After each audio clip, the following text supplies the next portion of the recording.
নারায়ণগঞ্জ জেলার সিদ্ধিরগঞ্জ থানার বাংলাদেশ জাতীয়তাবাদী দল বিএনপি এর সাধারণ সম্পাদক জনাব ইকবাল হোসেনের বহিষ্কারাদেশ প্রত্যাহার করা হয়েছে। এ সিদ্ধান্তে তিনি দলের ভারপ্রাপ্ত চেয়ারম্যান জনাব তারেক রহমানকে আন্তরিক ধন্যবাদ ও অভিনন্দন জানিয়েছেন। জনাব ইকবাল হোসেন বলেন, আমার প্রতি আস্থা ও ভালোবাসার যে প্রমাণ দিয়েছেন ভারপ্রাপ্ত চেয়ারম্যান জনাব তারেক রহমান, তার জন্য আমি আন্তরিকভাবে কৃতজ্ঞ। আমি দলের প্রতি সর্বোচ্চ নিষ্ঠা ও দায়িত্ববোধ নিয়ে কাজ করে যাব। তিনি আরও বলেন, বিএনপির নেতৃত্বে আমরা গণতন্ত্র পুনরুদ্ধারের আন্দোলনকে আরও বেগবান করব এবং জনগণের অধিকার প্রতিষ্ঠার লক্ষ্যে ঐক্যবদ্ধভাবে এগিয়ে যাব। দলের নেতাকর্মীরা ইকবাল হোসেনের বহিষ্কারাদেশকে স্বাগত জানিয়েছেন এবং তার নেতৃত্বে সংগঠন আরও সুসংগঠিত হবে বলে আশা প্রকাশ করেছেন।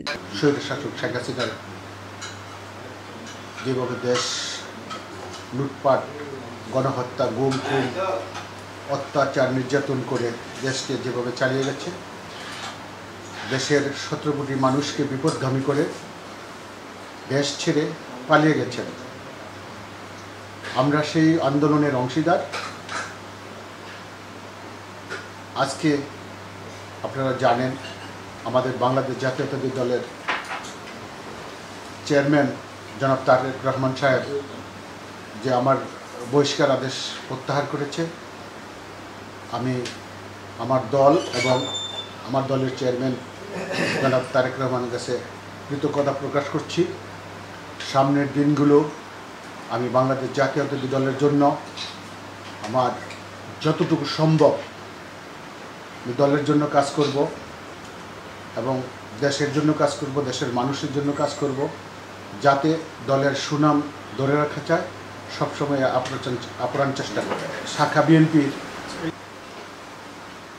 আজকের উদ্যোগ ছিল আমাদের রাস্তায় মহড়া দেওয়া এবং প্রতিটা স্ট্যান্ডে আমাদের লোক ছিল, যাতে জনগণের নিরাপত্তা নিশ্চিত করা যায়।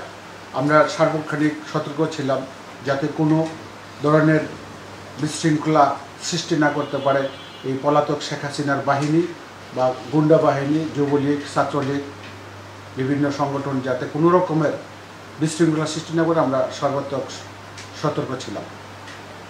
ধন্যবাদ।